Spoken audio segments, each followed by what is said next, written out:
I was going to everybody drive take the freak again. Like I said, I was going to make another video to that last video to Brown, like a retirement opinion video. Now I'm gonna focus on McNabb this video. I know I said before that I considered McNabb a Hall of Fame, but now I actually kind of changed my mind, because McNabb, in my opinion, Michael Vick's not a Hall of Famer either, but it's just something Michael Vick.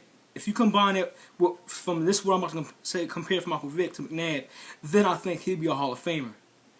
Now, McNabb, let's start off. Start off with attitude.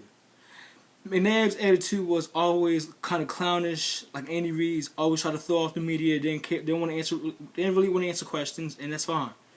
But when it comes to being a player, and you gotta go to that podium every Sunday, and every time you got news that's involved with the team, regardless whether it's injury, retirement, announcement, speech, you gotta answer the reporter's question. I don't care what you say. I don't care. You just gotta answer it.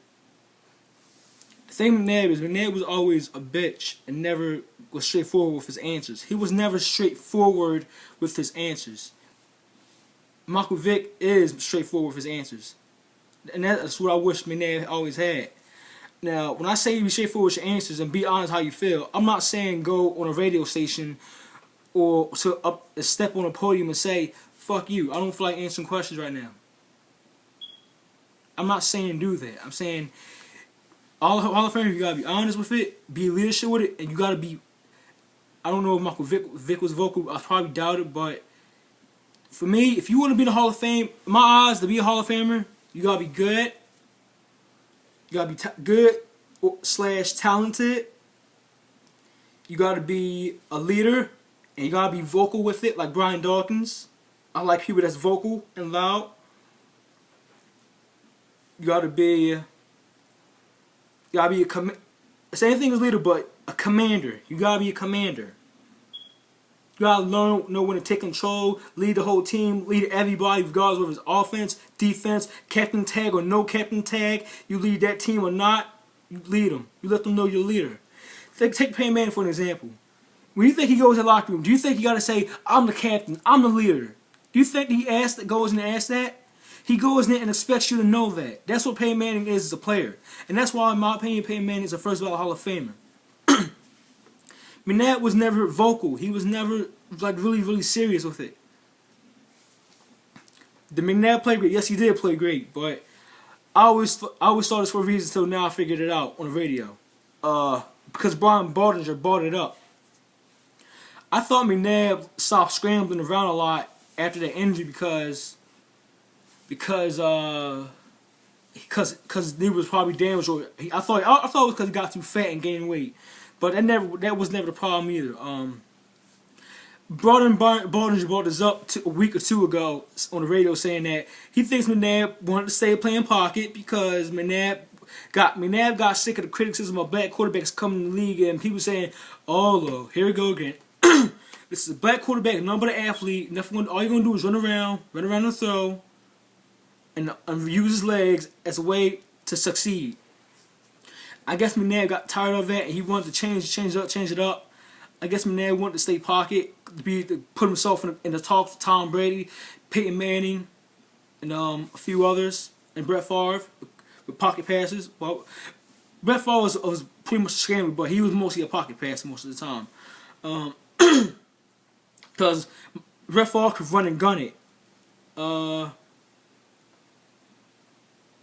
So that's why I guess Andy Reid stuck the West Coast offense. Another thing about McNabb, he's not honest with his answers. Now, Brian Baldinger or the other guy that was with him that week, when Tony Bruno was out that week, he asked him does he think he would flourish more in Chip Kelly's offense, and or no, and McNabb said no. Now you know damn well that's a lie, man. You know that's a lie.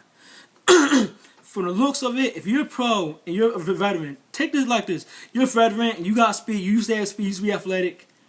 And you can have most of the tools a quarterback needs to succeed. But, and you look at the tape of Chip Kelly, what he's done in Oregon with his quarterbacks and the way he runs his offense.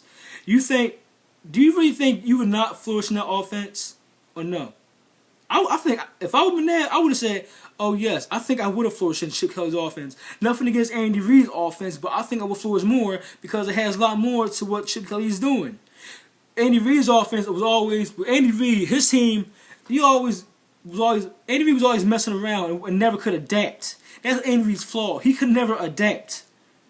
And Andy Reid could never adapt because he was always just like, it'd be like 5 seconds left. You got to rush up to the line just to get the ball off and snap and know who to throw to. And that's why you always mess up and turn a ball over there. That's how you turn a ball over a lot more. You got to have time on your hands. You got to make sure everything's right. You got to make sure this is correct, and then you got to make sure everything's right before you snap that ball off. Otherwise, you have 4 seconds and 4 seconds left on the clock just to snap the ball. You got no time to think. You got to look, scan, throw. Nobody open. If you got speed, go ahead and run it. But if you don't, throw the ball away and live to play another down. And that wasn't Andy Reid's logic. Andy Reid always had him in the huddle and stuff like that. Chip Kelly doesn't run a huddle. That's like the Patriots. They don't run a huddle. Chip Kelly doesn't run a huddle. He don't. And I think that's actually more beneficial than the huddle.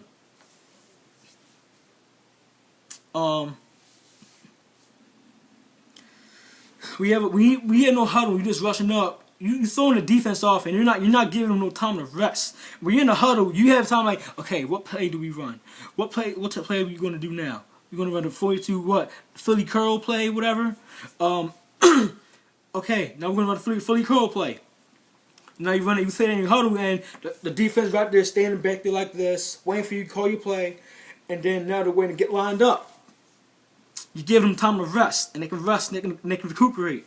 When you run that high octane Chip Kelly offense, they don't got time to recuperate. They don't got time to stay back there and wait for you to call a play. The play is already in your hand, and you're gonna call it. Next time you rush up to the line, you rush up that line, you call that play. Play is already called. You got it set. Run it. That's how that offense works. You don't give the defense time to recuperate. If that defense time you're full of energy, the sky's the limit for you. The sky is the limit. And the reason why I think Jeffrey Lurie could pick Chip Kelly over Gus Bradley, because I think Chip Kelly, and I heard it before, that Chip Kelly likes to run a high, his team to be real offensive, and he likes his team to put up lots of points. I don't recall, because I wasn't following sports that long. I didn't start following sports until 2007. I don't think the Eagles always had an offense that put up that many points a game. I think they put up most like 36 or something a game, like that, something like that. But they never put up no 45 or 50 points a game, like an arena football or a college football game. And I think they can run that real well. I think they can run it well. But McNabb, back to McNabb,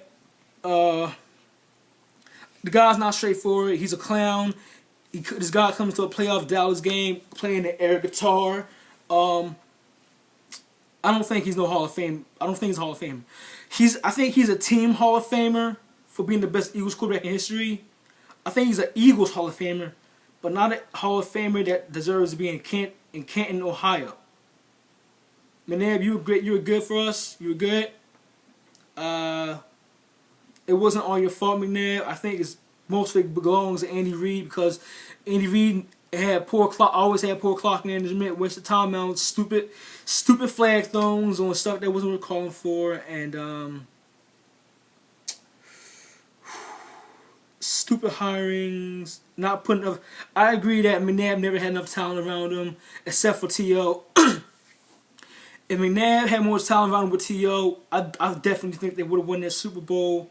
With T.O. and somebody else, whether it was an O-line, well, I think the O-line was solid that year. But in the Super Bowl, it looked like the O-line at Super Bowl looked like it was kind of shot up a bit. Like they still had a lot of sacks, and McNabb was still running around for his life, I think. But you get the idea. McNabb's a good player, not a Hall of Famer in my opinion. I think if McNabb is to be in the Hall of Fame, I think it'd take him like 10 to 15 years. Well, 10 years at most, I think. Because it's going to be a while. There's a lot of quarterbacks that's not in it yet. I don't think Brett Favre's in it yet, but I think you still got to go in the queue behind from Brett Favre, some other quarterbacks, whatever. And that's that. But I don't think McNabb's a Hall of Famer. I think he was a good quarterback. But all in all, that's that. Peace out.